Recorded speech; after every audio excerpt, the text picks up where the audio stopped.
The dust-laden wind stung Sarah Owens's eyes as she stumbled forward. Her 5-year-old daughter Lily clutched tightly against her chest. 3 days on foot across the unforgiving California wilderness had left her dress tattered, her lips cracked, and her hope nearly extinguished. All that kept her moving was the shallow breathing of her feverish child and the distant promise of Sierra City, where she'd heard a doctor resided who might save her daughter's life. It was 1876, and the gold rush that had once brought thousands to these hills had dwindled, leaving behind those too stubborn or too broke to leave. Sarah was neither, she was simply desperate, a widow fleeing memories as harsh as the landscape before her. "Just a little further, sweet pea," she whispered to Lily, though her arms trembled with fatigue. The girl's small face, usually animated with curiosity, remained still, her cheeks flushed with fever. The pneumonia had struck fast, ravaging her tiny lungs. The traveling medicine man in the last settlement had shaken his head, suggesting she seek a real doctor in Sierra City, a journey of 30 miles through mountain trails. Sarah had started immediately, her meager possessions bundled beside her daughter. Now, as the sun began its westward descent, casting long shadows across the dusty trail, Sarah's vision blurred. Her knees buckled, and she barely managed to twist her body to avoid crushing Lily as she collapsed to the ground. "Lord help us," she murmured, struggling to rise. Her parched throat constricted as she swallowed, dust coating her mouth. They had run out of water that morning. The sound of hoofbeats penetrated her fog of exhaustion. Sarah tried to call out, but only a hoarse whisper emerged. She mustered her last reserves of strength and staggered to her feet, Lily still cradled against her chest. A rider appeared around the bend, silhouetted against the setting sun. Tall in the saddle, hat pulled low, he reined in his horse sharply at the sight of them. "Madam." The voice was deep, concerned. "Madam, are you all right?" The rider dismounted in one fluid motion, crossing the distance between them in long strides. As he drew closer, Sarah could make out his features weathered but youthful, with eyes the color of a summer storm. A badge glinted on his vest, a deputy's star. "My daughter," Sarah rasped. "She's sick. Pneumonia. We're trying to reach the doctor in Sierra City." The man's eyes softened as he looked at Lily. Without hesitation, he removed a canteen from his saddle and held it to Sarah's lips. "Small sips," he instructed gently. "I'm Deputy Zachary Winters. Sierra City's just over the next ridge, but you'll never make it on foot." He touched Lily's forehead with the back of his hand, his brow furrowing with concern. "She's burning up." "Please," Sarah whispered, clutching her daughter tighter. "I can't lose her. She's all I have." Deputy Winters nodded, his decision made. "I'll take you both. My horse can carry us." With gentle efficiency, he helped Sarah onto his horse, then mounted behind her, one arm securing them both as he took the reins with his free hand. Sarah felt herself leaning back against his solid chest, too exhausted to maintain her own posture. "Rest now," he said softly. "I've got you." The horse set off at a steady pace, each step bringing them closer to Sierra City and the hope of salvation. Sarah fought to stay conscious, her arms aching from holding Lily for so long. "I can take her, madam," Zachary offered, noticing her struggle. After a moment's hesitation, maternal instinct warring with physical limitation, Sarah allowed him to shift Lily into the crook of his arm. The tenderness with which this stranger cradled her daughter brought unexpected tears to her eyes. "What's your name?" he asked, his voice rumbling in his chest against her back. "Sarah Owens," she replied, "and this is Lily." "You're a long way from anywhere, Mrs. Owens." "Miss," she corrected automatically. "My husband died at Chancellorsville." "The war's been over 13 years, he observed quietly. "Some wars never end," Sarah murmured, then immediately regretted revealing so much to a stranger. They crested the ridge as twilight deepened, and Sarah gasped at the sight below. Sierra City nestled in the valley, lamplight twinkling like earthbound stars. Compared to the desolate mining camp she'd fled, it seemed almost a metropolis, with proper wooden buildings lining what appeared to be an actual street. "It's not much," Zachary said, misinterpreting her reaction. "But we have what you need: a doctor, a hotel, and people who help one another." The descent into town was swift. By the time they clattered down the main street, Sarah was barely conscious, exhaustion claiming her last reserves. She was dimly aware of voices, of being lifted down from the horse, of Zachary Winters' steady voice directing others. "Doc Jenkins." He called to a man hurrying from a small building with a shingle proclaiming medical services. "Got a sick child here and her mother's about done in." The doctor, a white-haired man with spectacles perched on his nose, immediately took charge. "Bring them inside, deputy." Sarah refused to relinquish her hold on Lily even as they entered the doctor's office. The room swam before her eyes as she was guided to a chair. "Madam," the doctor said gently, "I need to examine your daughter." "Sarah," Zachary said, kneeling beside her chair. "You need to let Doc Jenkins help Lily now. You've carried her all this way. Rest. You're home now." Something in his words, the simple assurance, the promise of safety, broke through her desperate resolve. She allowed the doctor to take Lily, watching through tear-blurred vision as he carried her small form to an examining table. "She hasn't woken properly in 2 days," Sarah explained, her voice breaking. "The fever came on so suddenly." "Doctor."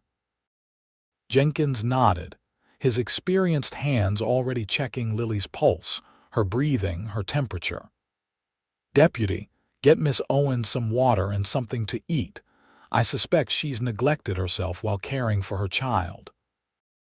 Zachary disappeared and returned moments later with a glass of water and a plate of bread and cold meat.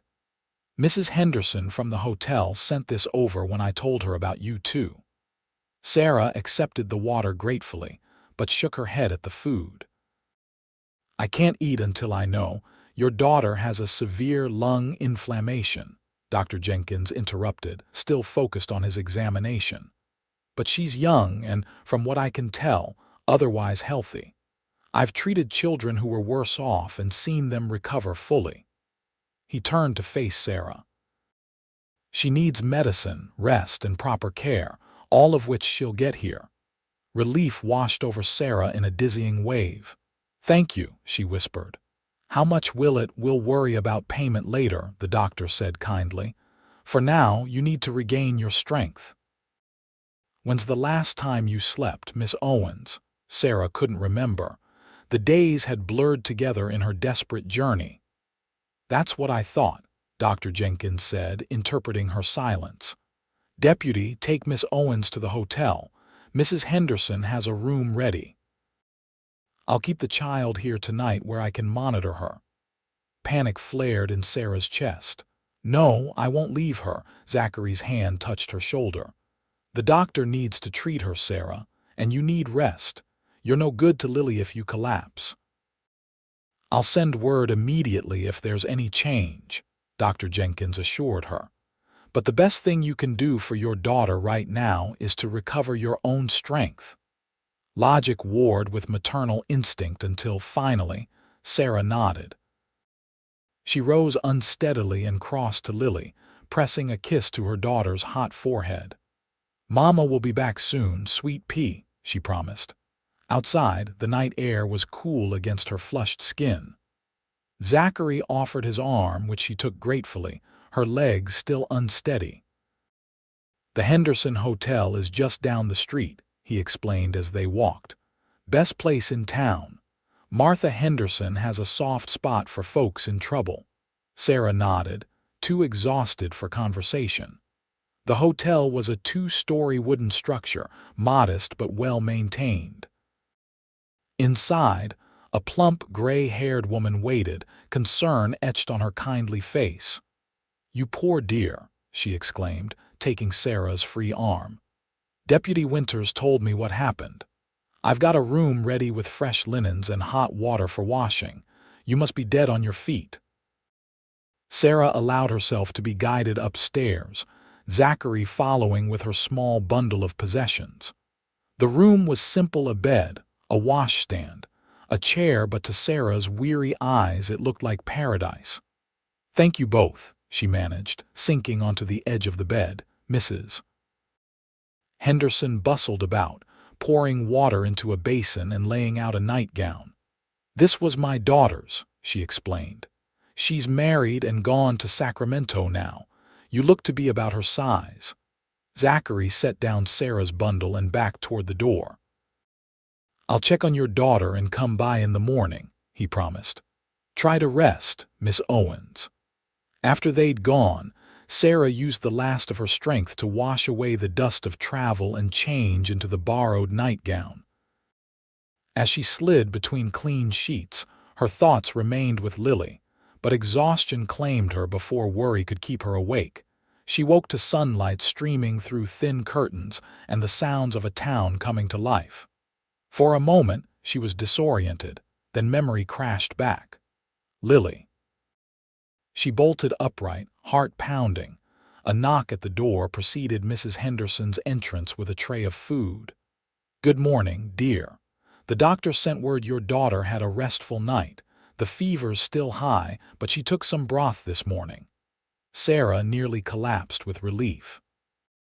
"I need to go to her."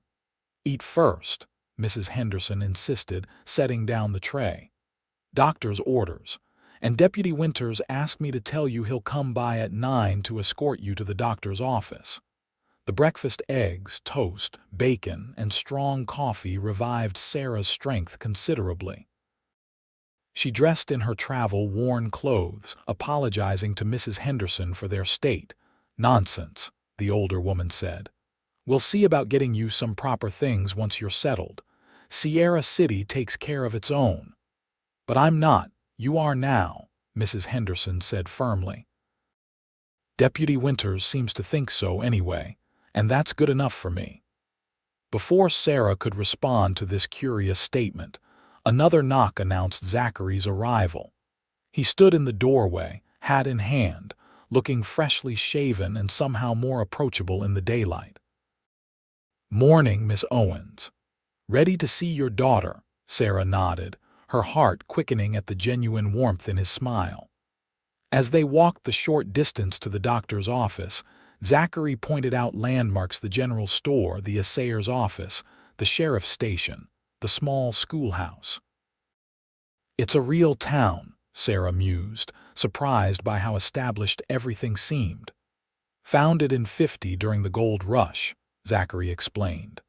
"But unlike some places that dried up when the gold played out, Sierra City found ways to endure. We're smaller now, but steadier. Folks here value community above quick riches." The doctor's office was quiet when they entered, but Dr. Jenkins emerged quickly from a back room, his expression reassuring. "Your daughter's fever broke in the night," he announced without preamble. "She's still weak, but she's asking for her mama." Sarah rushed past him to the small recovery room where Lily lay in a bed that dwarfed her tiny frame. Her eyes were open, though heavy-lidded, and a pale smile touched her lips when she saw Sarah. "Mama," she whispered. "The nice doctor gave me candy." Sarah gathered her daughter in her arms, tears of relief streaming down her face. "Oh, sweet pea, you gave Mama such a fright." Dr. Jenkins followed them into the room, Zachary hovering in the doorway. "She responded well to the treatment, but she's not out of danger yet. The lung inflammation needs time to heal completely. I recommend at least 2 weeks of bed rest." The practicalities of the situation suddenly loomed large in Sarah's mind. 2 weeks in town meant lodging, food, medicine expenses she couldn't afford. Her entire savings, sewn into the hem of her dress, amounted to less than $20. "Doctor, about your fee," she began hesitantly. Dr. Jenkins waved a hand dismissively. "We can discuss that later. For now, your daughter needs care and rest. Do you have family you could telegram?" "Someone who might help," Sarah shook her head. "No one. My parents died before Lily was born and my husband's family." She trailed off, unwilling to explain the painful rejection she'd experienced after James's death. "I see," the doctor said thoughtfully. "Well, Sierra City has a way of providing." "Deputy, a word." The two men stepped outside, their murmured conversation just beyond Sarah's hearing.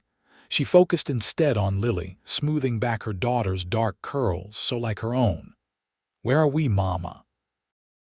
Lily asked, her voice small but stronger than it had been in days.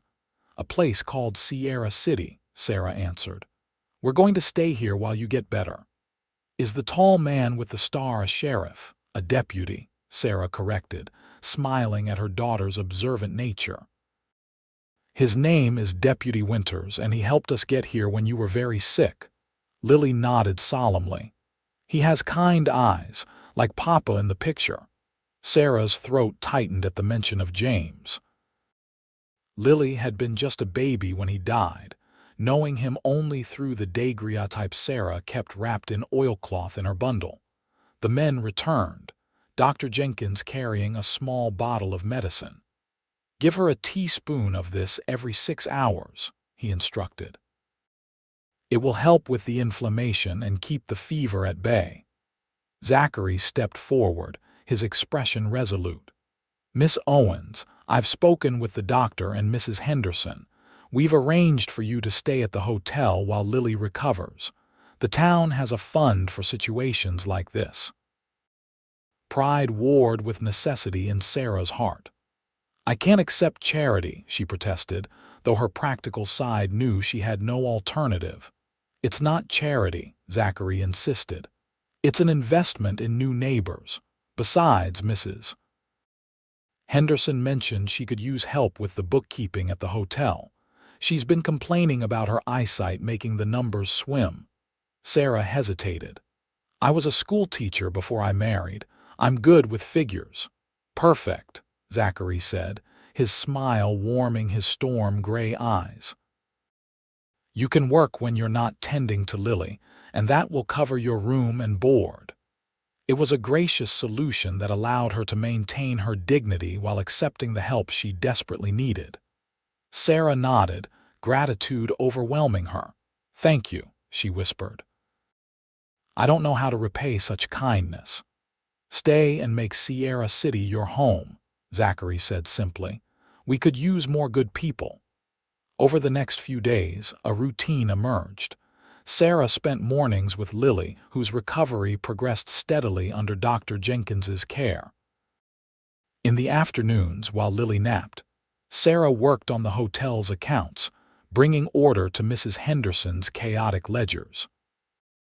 Evenings often found Zachary Winters stopping by to check on them, sometimes bringing small gifts, a book of fairy tales for Lily, fresh baked goods from the town bakery, wildflowers gathered during his patrols.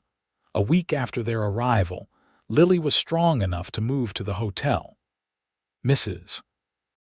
Henderson had prepared a larger room with 2 beds and a small sitting area, declaring it would be their home for as long as they needed. Deputy Winters helped move the furniture himself, she confided to Sarah with a knowing smile. Never seen that man so eager to rearrange a room before. Sarah felt her cheeks warm. She'd noticed Zachary's attention, the way his gaze lingered when he thought she wasn't looking, but she'd attributed it to concern for her situation rather than personal interest. After James died, she'd focused solely on survival and raising Lily, setting aside any thought of romance or companionship. Yet she couldn't deny the flutter in her stomach when Zachary appeared, or how she found herself taking extra care with her appearance on days she expected to see him. Mrs. Henderson had generously provided 2 serviceable dresses from her daughter's abandoned wardrobe, allowing Sarah to feel more presentable. That evening, as Lily sat up in bed coloring in a small book Zachary had brought her, a knock at their door announced his arrival.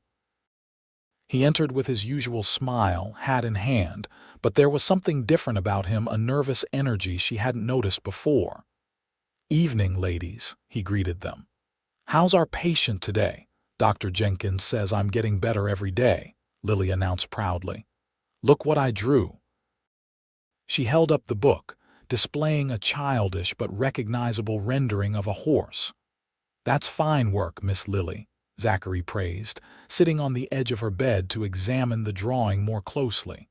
"You've captured Thunder's spirit perfectly." "Thunder?" Sarah inquired. "My horse," Zachary explained. "Lily asked his name yesterday." The easy rapport between her daughter and this kind man touched Sarah deeply. James had died before he'd had a chance to know his daughter, and Lily had never experienced a father's love. Watching her bloom under Zachary's gentle attention made Sarah both grateful and wistful. After Lily drifted off to sleep, Zachary asked Sarah if she'd join him for a short walk. "The evening's mild, and you've been cooped up caring for Lily. Mrs. Henderson can listen for her." The night air was indeed pleasant, carrying the scent of pine from the surrounding forests. They strolled down the main street, lamplit and peaceful in the gathering darkness. "How are you settling in?" Zachary asked, his hands clasped behind his back as they walked. "Better than I expected," Sarah admitted. "Everyone has been so kind." "Sierra City's always been good to those who need a fresh start," he said. "Myself included. You weren't born here?" she asked, realizing how little she knew about him despite his constant presence in their lives this past week. Zachary shook his head. "I came here after the war, needed somewhere quiet to put myself back together." He glanced at her. "I was at Gettysburg." "Different side from your husband, I expect." Sarah nodded. "James fought for the Union, Pennsylvania Infantry." "I was with the 15th Alabama," Zachary said quietly. "Strange to think we might have aimed rifles at each other across that field." The war that had claimed James now stood between them, a chasm of divided loyalties and lost lives. Yet as they walked in silence for a moment, Sarah felt that chasm narrow. They had both survived, both sought new beginnings far from the battlefields of memory. "What brought you to California?" Zachary asked, changing the subject as they reached the edge of town, where buildings gave way to open country. Sarah hesitated, unsure how much to reveal. "Necessity," she finally said. "After James died, I moved back to my hometown in Ohio, teaching school to support myself and Lily. But when the new school board chairman took an unwelcome interest in me, making it clear my continued employment depended on my reciprocation, I knew we had to leave." Zachary's jaw tightened. "Some men don't deserve the name," he growled.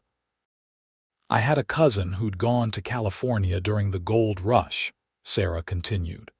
"He wrote about opportunities for educated women in the mining towns. I spent nearly everything getting us to Sacramento, then found work in a mining camp called Bitter Creek." She shuddered at the memory. "It wasn't what I'd hoped. When Lily fell ill, I knew we had to find somewhere better, with a real doctor." "And you walked 30 miles carrying your sick child," Zachary marveled. "I've known battle-hardened men with less courage." They had reached a small bridge spanning a creek at the town's edge. Sarah paused, leaning against the railing to look at the water glimmering in the moonlight. "It wasn't courage," she said softly. "It was desperation. A mother will do anything to save her child." Zachary joined her at the railing, close enough that their shoulders nearly touched. "Whatever you call it, I admire it." After a moment, he added, "I'm glad you found your way here, Sarah." The way he said her name softly, almost reverently, sent a shiver through her that had nothing to do with the night air. She turned to face him, startled to find him already looking at her, his expression unguarded in the moonlight. "So am I," she whispered. For a breathless moment she thought he might kiss her. Instead, he cleared his throat and stepped back slightly. "We should head back. You need your rest." The walk back to the hotel was quiet, a new awareness humming between them. At the door to her room, Zachary bid her good night with a gentle squeeze of her hand and a promise to check on them tomorrow. Inside, Sarah found Mrs. Henderson dozing in a chair beside Lily's bed. The older woman woke at her entrance, smiling knowingly. "Have a nice walk with our deputy." Sarah nodded, unable to suppress her own smile. "He's a good man." "One of the best," Mrs. Henderson agreed, rising to leave. "And he hasn't looked at anyone the way he looks at you since he came to town 6 years ago, after Mrs. Henderson left. Sarah sat by the window, gazing out at the moonlit town that had shown her such unexpected kindness. For the first time since James's death, she allowed herself to imagine a future beyond mere survival, a future with roots, with community, perhaps even with love again. But doubts crept in as she prepared for bed. Zachary was respected here, established. She was a penniless widow with a child, fleeing scandal and poverty. What could she offer him but complication? And what of the war that had divided them, he a Confederate soldier, she the widow of a Union man? Some wounds ran too deep to heal, even after 13 years. Sarah fell asleep with these thoughts weighing on her mind, unaware that across town, Zachary Winters lay awake wrestling with similar concerns, and a growing certainty that, despite all rational objections, his heart had already decided. The next morning brought rain, the first since their arrival in Sierra City. Lily sat at the window, watching droplets race down the glass while Sarah sorted through the hotel's receipts at a small table. "Mama, look, it's Mr. Zachary and he's all wet," Lily exclaimed, pointing. Sarah joined her daughter at the window. Sure enough, Zachary was crossing the street toward the hotel, his coat collar turned up against the rain, hat providing little protection as water streamed from its brim. Minutes later, a knock preceded his entrance, bringing the fresh scent of rain and pine into their room. "Good morning," he greeted them, removing his dripping hat. "Thought you might enjoy some company on this wet day." Lily clapped her hands in delight. "Did you bring Thunder out in the rain?" "No, miss. Thunder's staying dry in the livery stable. I walked my rounds today." He produced a small package from inside his coat. "Brought you something to keep you occupied while you're still recovering." Lily unwrapped the gift to reveal a set of carved wooden animals, a horse, a cow, a bear, and a deer. Her eyes widened with wonder. "Did you make these?" "I did," Zachary admitted. "Whittling helps pass the quiet nights." Sarah touched one of the figures, admiring the careful craftsmanship. "These are beautiful, Zachary." He shrugged, but pleasure at her praise showed in his eyes. "Not much else to do when you're a bachelor deputy in a quiet town."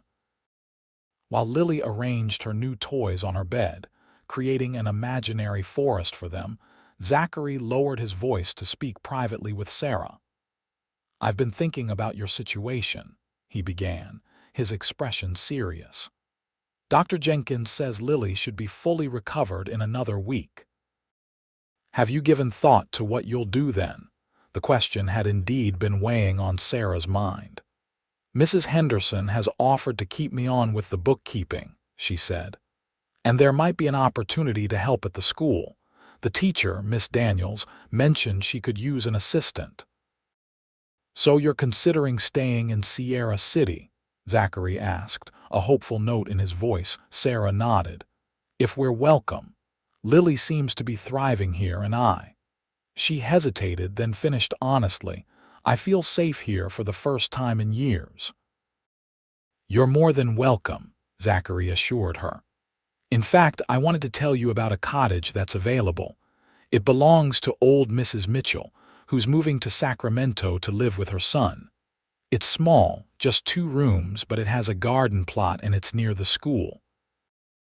I couldn't possibly afford to buy a house, Sarah protested. It's for rent, Zachary clarified. Mrs. Mitchell wants someone living in it, caring for it. The rent's reasonable, and with your work at the hotel and possibly the school. The prospect of a home of their own, however modest, kindled hope in Sarah's heart. Could we see it? That's why I'm here, Zachary said, smiling. I've got the key if you'd like to look at it today. The rain's supposed to let up by noon. True to his prediction, the rain had subsided to a gentle drizzle by midday. Mrs. Henderson readily agreed to watch Lily, who was content with her new toys, allowing Sarah to accompany Zachary to view the cottage. It stood on the outskirts of town, a small whitewashed structure with blue shutters and a pitched roof. A stone pathway led to the front door, bordered by what would be flower beds in spring. Behind the house stretched a modest garden plot, currently dormant but clearly well tended. Mrs. Mitchell is quite proud of her vegetables, Zachary explained as he unlocked the door. She made me promise to find a tenant who would keep up the garden. The interior was simple but charming, a main room with a small kitchen area and fireplace, and a bedroom just large enough for a double bed and a child's cot. The furniture was sparse but serviceable. A table with 4 chairs, a small sofa, a rocking chair by the fireplace. It's perfect, Sarah breathed, already imagining Lily playing by the hearth, herself cooking at the small stove, flowers from the garden brightening the table. You really think so? Zachary asked, watching her closely. It's more than I dared hope for, she admitted, but I need to be practical. What's the rent? When Zachary named a figure, Sarah calculated quickly. With what Mrs. Henderson was paying her plus potential earnings from the school, they could manage it barely, but they could. There's something else you should know, Zachary said hesitantly. The cottage needs some repairs. The roof leaks in one corner, and the back steps are rotting. Mrs. Mitchell can't afford to fix them before she leaves. Sarah's heart sank. Such repairs would require skills and tools she didn't possess, not to mention money for materials. I'd be happy to make the repairs myself, Zachary offered, as if reading her thoughts. I'm handy enough with carpentry, and Sheriff Miller lets me adjust my hours as needed, so long as the town stays peaceful. Why would you do that? Sarah asked, genuinely puzzled by his continued generosity. Zachary looked away, seeming suddenly uncomfortable. Because I care about what happens to you and Lily, he said finally, his voice low. More than I probably should, given how short a time we've known each other. The admission hung in the air between them, honest and vulnerable. Sarah felt her heart quicken, hope and fear tangling in her chest. I care about you too, she confessed. But Zachary, we come from such different places, different sides of a terrible conflict, and I'm a widow with a child with nothing to offer but complications. You're wrong, he said firmly, meeting her gaze again. You offer strength, courage, intelligence. You're the most remarkable woman I've ever met, Sarah Owens. He took a step closer. As for the war, it's done. We were both pawns in a game played by powerful men. I stopped fighting those battles years ago. Rain pattered gently against the windows as they stood facing each other in the empty cottage, a place that could be a new beginning if they were brave enough to reach for it. I don't want to rush you, Zachary said softly. Take time to think about the cottage, about staying in Sierra City, about everything else. He handed her the key. This is yours, whatever you decide. Mrs. Mitchell says you can move in whenever you're ready. As they walked back to the hotel, the rain stopped completely and sunshine broke through the clouds. Sarah couldn't help but see it as a sign: light after darkness, hope after despair. By the time they reached the hotel, she had made her decision. We'll take the cottage, she told Zachary. Lily and I will make our home here in Sierra City. His smile was like sunrise. I was hoping you'd say that. Over the next week, preparations for their move occupied Sarah's days. Mrs. Henderson helped gather household necessities, linens, dishes, cooking utensils, many donated by townspeople, who seemed genuinely pleased to have a new teacher's assistant and her daughter joining their community. Miss Daniels, a cheerful woman in her 40s, confirmed that the school board had approved hiring Sarah as her assistant 3 days a week, teaching the younger children while Miss Daniels focused on the older students. Zachary was true to his word about the repairs. Each day after his duties, he worked on the cottage, fixing the roof, rebuilding the back steps, repairing windows that had stuck from disuse. Often, Sarah would bring Lily, now fully recovered, to the cottage in the afternoons. While Zachary worked, Sarah cleaned and arranged their few possessions, and Lily explored the garden, delighted by earthworms and the promise of planting her own flowers. It was during one of these afternoons, 2 weeks after their arrival in Sierra City, that Sarah found herself watching Zachary as he worked. He had removed his deputy's badge and vest in the warm sun, his shirt sleeves rolled up to reveal strong forearms as he planed a piece of wood for the new steps. Sensing her gaze, he looked up, a questioning smile on his face. "Something wrong?" Sarah shook her head. "Just thinking how much has changed in such a short time. 2 weeks ago, I thought Lily might die, and I had nowhere to go, no one to turn to. Now she's healthy, we have a home, work, friends." "And?" Zachary prompted, setting down his tools to give her his full attention. "And I keep waiting for something to go wrong," she admitted. "Life hasn't been kind enough to make me trust when things go right." Zachary crossed to where she stood in the doorway, stopping just short of touching her. "Sarah, I can't promise nothing will ever go wrong. But I can promise you're not alone anymore. Whatever comes, you don't have to face it by yourself." His sincerity, the depth of feeling in his gray eyes, moved her deeply. Without thinking, she reached up to touch his cheek, feeling the warmth of his skin, the slight roughness of stubble. "Thank you," she whispered. "For everything." His hand covered hers, keeping it pressed to his face. "Sarah," he began, his voice husky with emotion, but whatever he meant to say was interrupted by Lily's excited shout from the garden. "Mama, Mr. Zachary, look what I found." They turned to see Lily running toward them, something cupped carefully in her small hands. As she reached them, she opened her palms to reveal a tiny bird, barely fledged, its downy feathers ruffled. "It fell from its nest," Lily explained, her expression concerned. "It needs help." Zachary knelt to examine the creature. "It's a pine siskin," he said. "Looks like it's too young to fly properly." He glanced up at the nearby tree. "The nest must be up there, but it's too high for me to reach." "Can we keep it?" Lily asked hopefully. "I'll take very good care of it." Sarah started to explain why they couldn't, but Zachary spoke first. "Wild things belong in the wild, Lily, but we can help it until it's strong enough to make its own way." He gently took the bird from her hands. "Let's make a little shelter for it near the tree.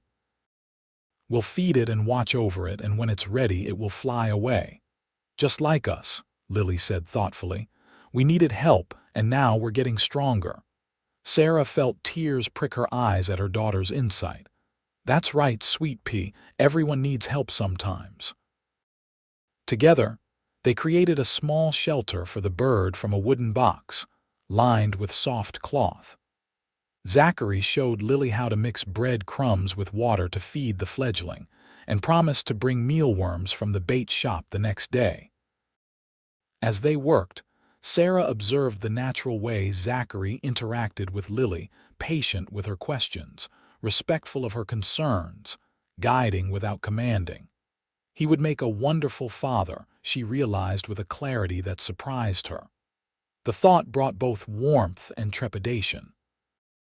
She was falling in love with him, had perhaps been falling since that first day when he'd found them on the dusty road, but the prospect of opening herself to potential loss again was terrifying. That evening, after putting Lily to bed in their hotel room for one of the last times, Sarah sat by the window, contemplating the changes coming to their lives. In 2 days, they would move into the cottage. She would begin work at the school the following Monday. A new life was taking shape, one she hadn't dared imagine when she'd fled Bitter Creek with Lily feverish in her arms. A soft knock at the door roused her from her thoughts. Opening it, she found Zachary standing there, looking uncharacteristically hesitant. "I know it's late," he said, "but I was hoping we could talk. There's something I need to tell you before you settle in Sierra City for good." Concerned by his serious tone, Sarah stepped into the hallway, leaving the door ajar to hear Lily if she woke. "What is it?" "Not here," Zachary said. "Could we go downstairs? The sitting room should be empty this time of night." They descended to the hotel's small parlor, which was indeed deserted. A low fire burned in the grate, casting a warm glow over the comfortable furnishings. Zachary paced for a moment before turning to face her. "I haven't been completely honest with you, Sarah," he began. "About my past." Her heart clenched with sudden fear. "What do you mean?" "I told you I fought for the Confederacy, which is true, but I didn't tell you why I left Alabama after the war or how I ended up in California." He drew a deep breath. "I killed a man." Sarah took an involuntary step backward, shock coursing through her. "You killed someone, not in battle," Zachary clarified quickly. "After the war. I returned home to find my family farm in ruins, my parents dead from fever and my younger sister living with neighbors." His expression darkened. "A man named Thornton had taken our land legally through unpaid taxes while we were away at war. I accepted that. But then he forced himself on my sister." Sarah's hand flew to her mouth. "Oh, Zachary," "I confronted him," Zachary continued, his voice tight with old rage. "It turned violent. He pulled a knife and in the struggle, I killed him. The sheriff ruled it self-defense, but Thornton had powerful friends. They made it clear I wouldn't live long if I stayed." "So you came west," Sarah said softly, beginning to understand. Zachary nodded. "My sister went to cousins in Virginia. I headed as far from Alabama as I could get, working my way across the country until I reached California. Sheriff Miller gave me a chance here in Sierra City, knowing nothing about my past until I chose to tell him." He met her gaze directly, vulnerability evident in his eyes. "I wanted you to know the truth before you tied your future to this place to me. I understand if it changes how you see me." Sarah considered his revelation, measuring it against the man she'd come to know, the deputy who'd carried her daughter to safety, who'd helped a community welcome strangers, who taught Lily to care for an injured bird. The man whose gentle strength had become her anchor in a new world. "Did you regret it?" she asked finally. "Killing him?" "I regretted the necessity," Zachary answered honestly, "but not the act itself. He hurt my sister in unforgivable ways and he would have killed me if he could. I can live with what I did." Sarah nodded slowly. "Then so can I." She moved closer to him, taking his hands in hers. "We all have parts of our past that haunt us, Zachary. What matters is who we choose to be now, today." Relief washed over his features. "I was afraid you'd want to leave once you knew." "It would take more than that to drive me away from the happiness I've found here," she assured him. "From the happiness I've found with you." The last words emerged as barely more than a whisper, but they rang between them like a bell. Zachary's hands tightened on hers, drawing her closer until their faces were inches apart. "Sarah," he murmured, "I've been falling in love with you since I found you on that dusty road, carrying your child with more courage than any soldier I ever knew. I don't want to rush you, but I need you to know how I feel." Her heart soared at his words, fears and doubts dissolving in the warmth of his confession. "I love you too," she admitted, her voice trembling with emotion.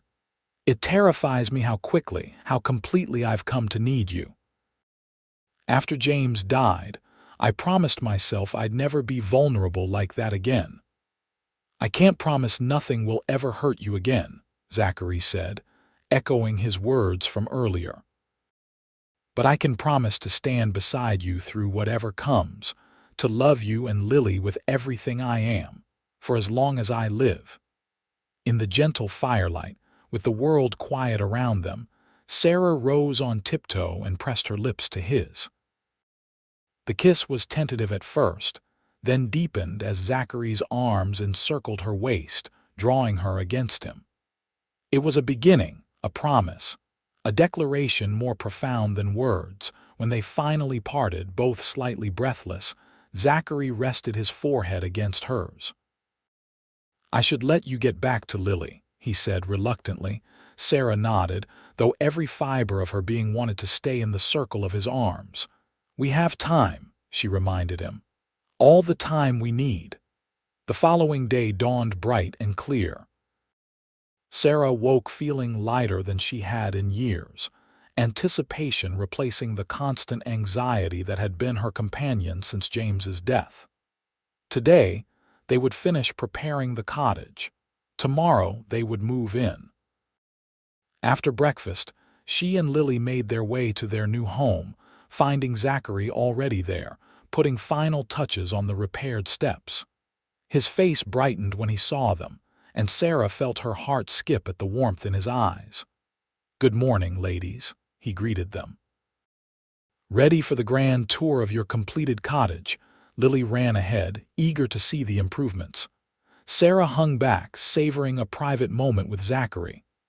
"I told her," she said quietly. "Told her what?" Zachary asked, wiping his hands on a cloth. "About us. That you care for us and we care for you. That you might be spending a lot of time with us if that's all right with her." Zachary's expression softened. "And what did she say?" Sarah smiled, remembering her daughter's reaction. "She said she already knew you loved us, because you look at me the way the prince looks at Cinderella in her storybook." A laugh escaped him, deep and genuine. "Smart girl you've got there." "She also asked if you could teach her to whittle like you, and if you'd help her plant sunflowers in the garden." "I'd be honored," he said seriously. "Sarah, I want you to know whatever he meant to say was interrupted by Lily's excited call from inside. "Mama, Mr. Zachary, come see." They entered to find Lily standing in the main room, pointing to the mantel above the fireplace where Zachary had placed her wooden animals in a small tableau. Alongside a new addition, a precisely carved figure of a woman holding a child.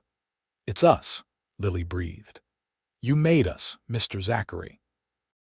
Sarah touched the carving gently, noting the careful details: the woman's flowing hair, the child's small hand reaching up to touch her mother's face. "It's beautiful," she whispered. "It's my welcome gift," Zachary explained. "A reminder of how you came to Sierra City, carrying your most precious possession through hardship, never giving up." The day passed in a flurry of activity as they made final preparations for tomorrow's move. Sarah hung curtains at the windows, arranged Lily's few toys in the bedroom, organized kitchen supplies donated by Mrs. Henderson and other townspeople.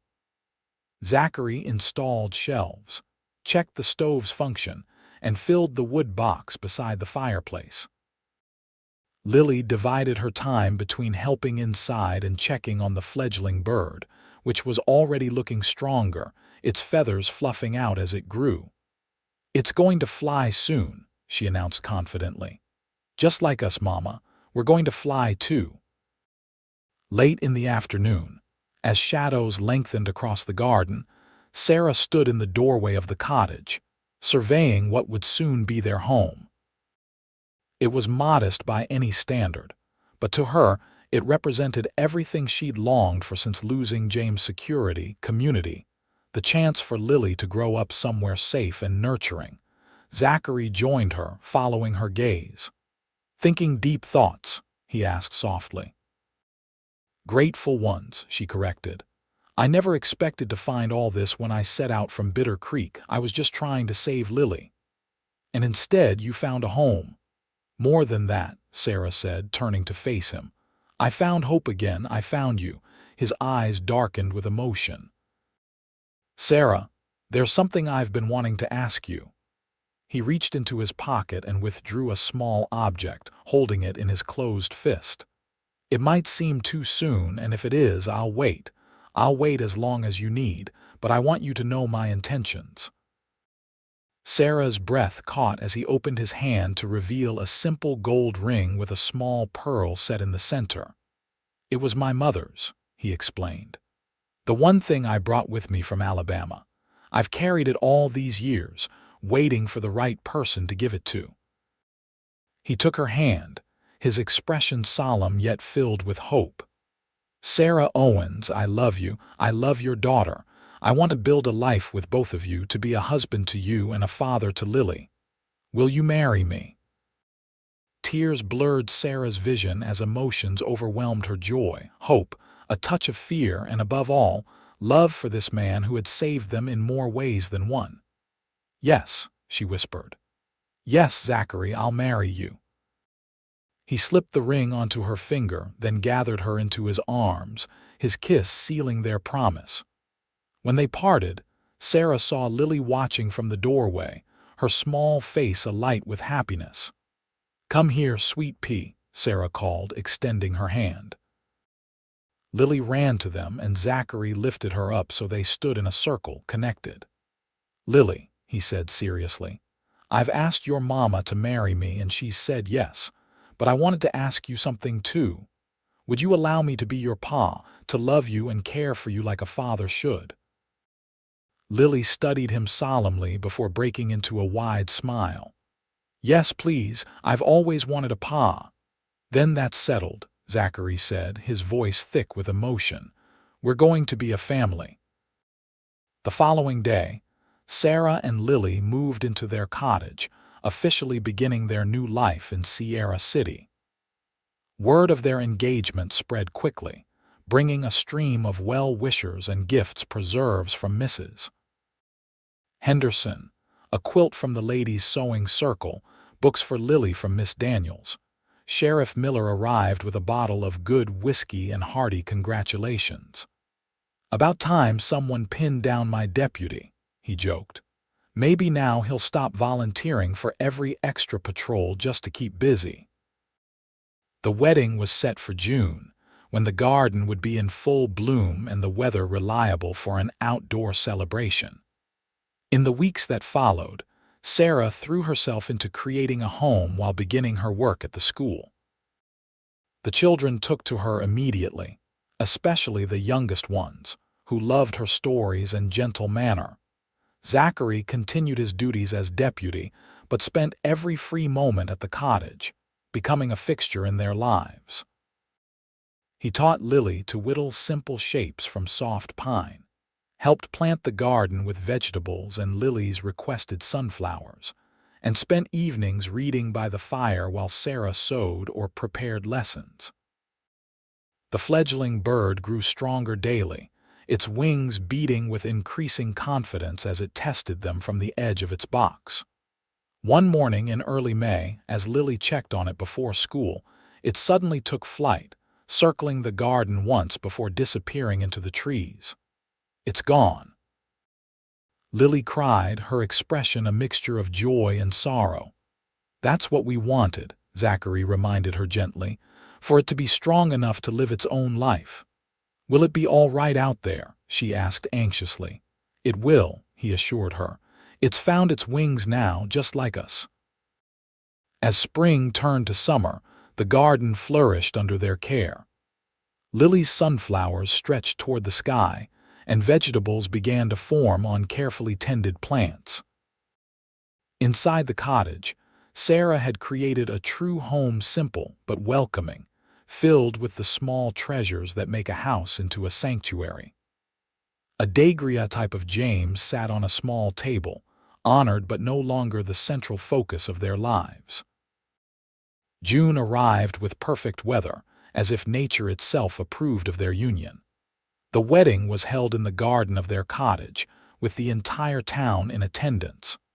Sarah wore a new dress of pale blue, sewn by Mrs. Henderson and the ladies of the sewing circle. Lily stood beside her in a matching dress, holding a bouquet of wildflowers she'd gathered that morning. Sheriff Miller performed the ceremony, his usual gruff manner softened by the occasion. "In all my years as sheriff," he said, "I've never seen two people more right for each other."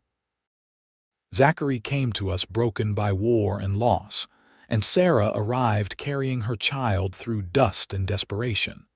Together, they've found healing and home. As they exchanged vows and rings, Sarah felt the last shadows of grief and fear recede, replaced by a certainty that had been growing since that first day on the dusty road. When Zachary kissed her to seal their marriage, cheers erupted from their friends and neighbors, now their family, in all the ways that truly mattered. The celebration lasted well into the evening, with tables set up in the garden, music from fiddles and a harmonica, dancing on the grass, and more food than their small community had seen in one place in years. As twilight descended, Zachary found Sarah sitting on the new back steps, watching Lily dance with the other children. He sat beside her, taking her hand now adorned with 2 rings. "Happy, Mrs. Winters?" he asked, his voice tender. "More than I ever thought possible," she admitted, leaning against his shoulder. "When I carried Lily through the dust that day, I was just hoping to find a doctor. Instead, I found everything." "I've been thinking," Zachary said, his arm circling her waist. "This cottage is perfect for now, but someday we might need more room." Sarah looked up at him, understanding his meaning. "For more children," he nodded, a question in his eyes. "Would you want that, a brother or sister for Lily?" "Yes," she said simply. "Very much." Their kiss was interrupted by Lily, who ran up breathlessly, her face flushed with excitement and exhaustion. "Is it true?" she demanded. "Mrs. Henderson says I get to call you Pa now, for real?" Zachary laughed, lifting her onto his lap. "That's right, Lily girl. I'm your Pa now, forever and always.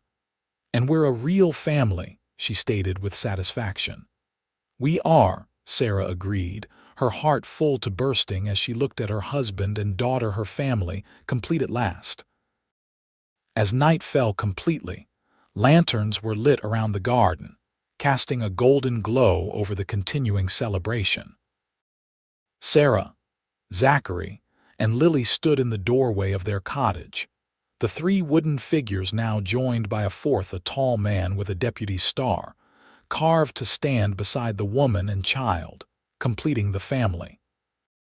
"Rest," Zachary whispered in Sarah's ear, echoing the words he'd spoken when they first arrived, words that had marked the beginning of their journey together. "You're home now. We all are." 2 years later, on a bright autumn day, Sarah sat in the rocking chair on the porch of their new home, a larger house on the edge of town, built by Zachary with help from friends and neighbors. In her arms, she held their 3-month-old son, James Zachary Winters, named for the father he would never know, and the father who had claimed him as his own from the moment of his birth. Lily, now 7 and growing tall, sat on the steps carving a small wooden horse, her tongue caught between her teeth in concentration. She had her mother's dark curls and her father's serious focus when engaged in a task. Zachary appeared around the corner of the house, Sheriff Miller's badge now pinned to his vest. The former sheriff had retired the previous spring, and the town council had unanimously appointed Zachary to take his place. "How are my favorite people this fine day?" he asked, climbing the steps to kiss Sarah and ruffle Lily's hair. "Baby J just fell asleep," Sarah reported, using the nickname they'd given their son. "And Lily's making him a gift. It's a horse," Lily explained, holding up her work for inspection. so he can have his own, like I have the ones you made me. Fine work, Zachary praised, genuine admiration in his voice. You've got a real talent, Lily girl. She beamed under his approval, then returned to her carving with renewed determination. Zachary sat on the arm of Sarah's chair, one hand resting lightly on his son's downy head. I ran into Miss Daniels in town, he told Sarah. She says the school board is very impressed with your teaching this year.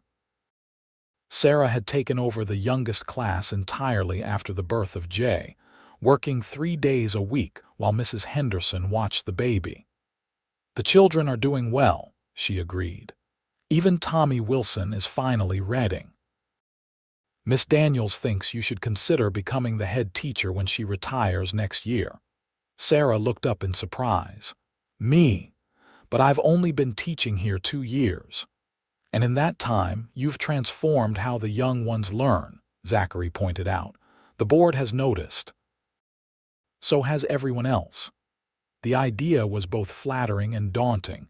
I'd have to think about it, she said, with Jay still so young and our family just settling into the new house. No rush, Zachary assured her, just something to consider. They fell into comfortable silence, watching Lily work and listening to the soft, even breathing of their son. The years had brought changes to Sierra City, a new church, expanded businesses, even a proper hotel replacing Mrs. Henderson's establishment. But the essence remained the same, a community that valued each member, that celebrated births and mourned deaths together, that built homes and futures side by side. You ever think about that day? Sarah asked suddenly. The day you found us on the road. Often, Zachary admitted. I remember how determined you looked, even when you could barely stand. How fiercely you held Lily like you'd fight the world itself to protect her. I was so afraid, Sarah recalled. Not just for Lily's life, but for our future. I couldn't see beyond the next hour, the next mile. And now? Sarah looked up at her husband, at the face that had become as essential to her as breathing. Now I see everything: our children growing, this community thriving, us growing old together, she smiled. It's more than I ever dared hope for. Zachary bent to kiss her, his lips warm against hers. Me too, love. Me too. As the afternoon waned into evening, they remained on the porch, a family built from loss and courage, from a journey through dust and desperation that had led, against all odds, to home. In the years that followed, Sarah did indeed become head teacher at the Sierra City School, guiding generations of children with the same care and dedication she brought to her own family. Zachary served as sheriff until his 60th year, respected throughout the county for his fairness and integrity. Lily grew into a talented artist, her wood carvings sought after throughout California. James Zachary J., to everyone who knew him, followed in his father's footsteps, eventually taking over as sheriff when Zachary retired. And always, on the mantel of their home, stood the wooden figures that had started it all: a woman carrying a child through hardship, and the man who had welcomed them home, creating a family from love and second chances in the heart of the Wild West.